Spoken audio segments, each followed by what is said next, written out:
साम्राज्य सामान्यांचा असामान्य आवाज। सोलापूर शहर पोलिसांनी तडीपारीच्या 2 कारवाया केल्या आहेत।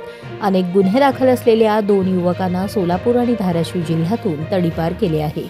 इसम नामे सलमान उर्फ वॉन्टेड इरफान होडकीकर वय 32 राहणार सुजातानगर मुळेगाव रोड सोलापूर याच्या विरुद्ध सन 2013, 2019, 2023, 2025 या कालावधीत साथीदारांसह दंगा व मारामारी करणे, घातक शस्त्राचा वापर करून जीवे ठार मारण्याचा प्रयत्न करणे यांसारखे गुन्हे दाखल असल्याने त्याच्याविरुद्ध MIDC पोलीस ठाण्याकडून महाराष्ट्र पोलीस अधिनियम 1951 कलम 56(1) अ ब अन्वयेचा तडीपार प्रस्ताव पोलीस उपायुक्त परिमंडळ सोलापूर शहर यांना सादर करण्यात आला होता।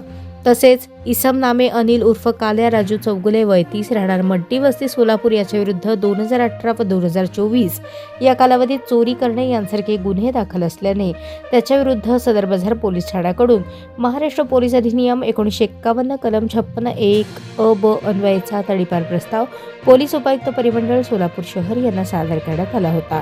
सदर प्रस्तावाच्या अनुषंगाने पोलीस उपायुक्त विजय कबाडे यांनी कार्यवाही करून त्यांच्याकडील तडीपार आदेश 20 ऑक्टोबर 2025 अन्वये सोलापूर आणि धाराशिव या दोन्ही जिल्ह्यातून 2 वर्षांकरता तडीपार करण्यात आले आहे।